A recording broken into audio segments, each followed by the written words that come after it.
बिस्मिल्लाहिर्रहमानिर्रहीम। मेरे दोस्तों, साथियों, भाइयों, बहनों, नौजवानों, बुज़ुर्गों, आप सबको मेरा प्यार भरा सलाम, अक़ीदत भरा सलाम। और जियालो, मैं ज़्यादातर आपसे भी मुखातब होता रहता हूँ, लेकिन मुझे बहुत अफसोस से कहने पड़ रहा है कि मेरी नस्ल के बहुत सारे ऐसे जियाले हैं जिन्होंने ज़िंदगियाँ दे दी हैं, लेकिन वो अभी तक खुल कर सामने नहीं आ रहे। मेरी भी यही हालत है। मैं कभी चाहे 57 ईयर्स हो गए हैं मेरी पार्टी को बने, मेरी फैमिली और मैं एक ही जगह खड़े हैं और खड़े रहेंगे, और किसी किस्म की लालच तमे के बगैर। लेकिन पार्टी चंद अफराद पर के नाम का नाम नहीं है। पार्टी बहुत सारे मुझ जैसे वर्कर्स, गरीब, यतीम, तलबा, मसाकीन जो भी हैं, सारे मिल लेते हैं तो पार्टी को तक़वियत मिलती है। लेकिन मैं अफसोस से कहना पड़ रहा है कि हम लीडरशिप की तरफ तो उंगली उठा देते हैं। क्या हम कभी अपने गिरेबान में भी झांक दें कि हम सिर्फ उस वक्त निकलते हैं जब इलेक्शन हो और अपने पसंदीदा फेवरेट कैंडिडेट को जो पार्टी का है उसे वोट दे के बस घर बैठ जाए, यहाँ हमारा फ़र्ज़ पूरा हो गया। फ़र्ज़ पूरा नहीं होता। अब वक्त है, अगले इलेक्शन पता नहीं कब हो, और हम जाले जो मुझ जैसे हैं या मेरी अगली नस्ल है जिन्हें हम कन्विंस कर पा रहे हैं, वो एक प्लेटफॉर्म पर जमा हों, इकट्ठे हों और दुनिया को बताएं कि वर्कर्स जितनी ताकत लीडरों के पास नहीं हुआ करती। वो वक्त इक़्तिदार तो ले लेते हैं, लेकिन इक़्तिदार के जो रिक्वायरमेंट्स हैं, इक़्तिदार मिलने के बाद उन्हें पूरा वो रिक्वायरमेंट्स ये नहीं है कि आप बस अपने तक महदूद हो जाओ, अपने इर्द गिर्द के हर सर्कल तक। बल्कि अगर मैं किसी को वोट दे के मुंतखब करता हूँ तो उसका फ़र्ज़ है कि जो बंदा ड्यू रिस्पेक्ट डिज़र्व करता है उससे ड्यू रिस्पेक्ट दें, ना कि सबको एक ही लाठी से हाँका जाए। मेरे साथ भी ऐसा ही हुआ है, हो रहा है। जब मेरे रहनुमाओं, मेरे लीडरों के, अभी मैं किसी का नाम नहीं ले रहा, मैं इकट्ठा ही सबका कह रहा हूँ, उनके सेक्रेटरी उनसे बढ़कर हैं, चाहे वो चेयरमैन है, चाहे वो नाज़िम हैं, चाहे एमपी हैं, चाहे एमएनए हैं, उनके सेक्रेटरीज भी लोगों को घास नहीं डाला करते। ये मैं बात इस वजह से कह रहा हूँ कि एक मैंने छोटे सी दरख्वास्त पढ़ी, आर्टिकल पढ़ा है जिसमें एक जियाला जो जिसकी फैमिली थ्रू आउट रही है, पीपल्स पार्टी में है और उसके लिए काम कर रही है, वो बेचारा अपनी जॉब के लिए दर ठोकरें खा रहा है। मैं अपनी सफ़ेद पोशी, अपनी वज़ादारी के हाथों खामोश रहूँगा, लेकिन ये जो खामोशी होती है ना, ये किसी तूफ़ान का पेश खैमा होती है। मैं अपने रहनुमाओं से कहता हूँ, खुदारा जागें,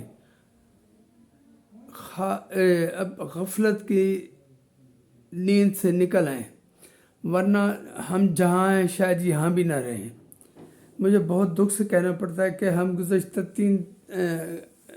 कितने इलेक्शन से हम 7-8 सीटों पर खड़े हैं पंजाब में। 6-7-8 एमएनए के ले लिए, 6-7-8 एमपी के ले लिए। हम समझते हैं हमने अपना फ़र्ज़ अदा कर दिया। ये मैं अगर पार्टी को पार्टी बनाना है तो मेरे साथी जियालों को मेरा साथ देना पड़ेगा।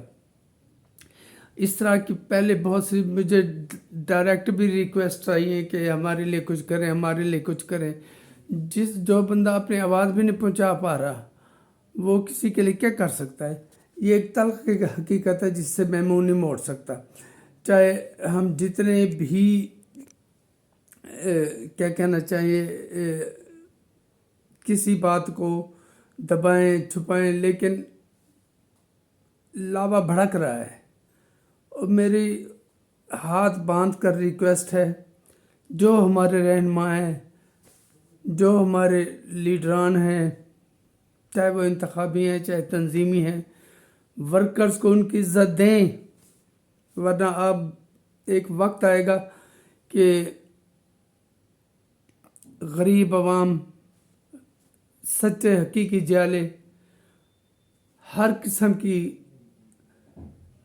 وقتی مصلحتوں کو چھوڑ کر اٹھ کھڑے ہوں گے، اور پھر ان کا جذبہ، ان کا جوش جو کہ دبا ہوا ہے، کیونکہ جب کوئی چیز جتنی دبائی جائے جب وہ پھٹتی ہے تو اس کا کوئی مقابلہ نہیں کر سکتا.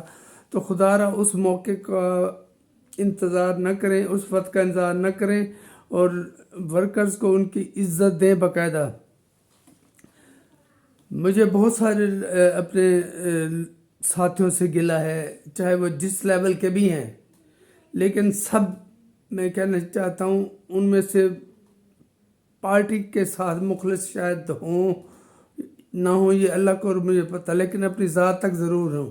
اور ان کا ہم جیسے ورکر سے کوئی تعلق نہیں ہے، کوئی رشتہ نہیں ہے. ہم صرف نعرے لگانے والے ہیں، لیکن جو نعرے لگاتے ہیں ان کے اندر جو جوش ہوتا ہے وہ کب تک دبائیں گے؟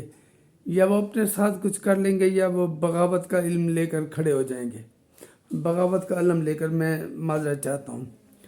تو میں اس بھائی کو جس نے بڑی تکلیف دہ بات لکھی ہے کہ کسی طرح میرے گھر کی روٹی روزی کا بندوبست کر دیں، مجھے کہیں جاب لگوا دیں، تو میں تو اس کیپیسٹی میں بھی نہیں ہوں. ہاں، اسی لیے میں نے جالوں کو اکٹھا کرنا شروع کیا ہے کہ وہ ایک اکٹھے ہو کر ایک مؤثر آواز بنے.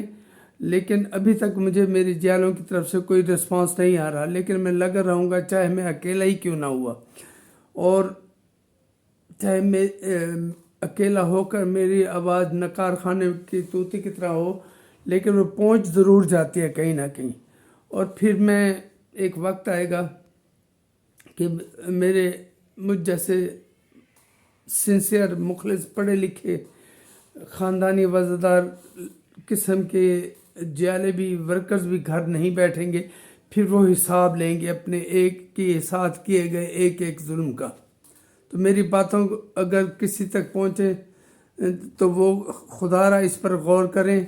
اور اپنے میں جالوں سے کہتا ہوں کہ کمنٹ میں میرا ساتھ دینے کا اگر سچے جالے ہیں تو میرا ساتھ دیں. میں ایک آواز بن کر اٹھوں گا، اور انشاءاللہ میرے ورکرز کو احساس ہوگا کہ ورکرز کی بھی کوئی عزت ہے. میں آپ کے رسپانس کا منتظر رہوں گا. بہت بہت شکریہ. اللہ آپ کو خوش رکھے.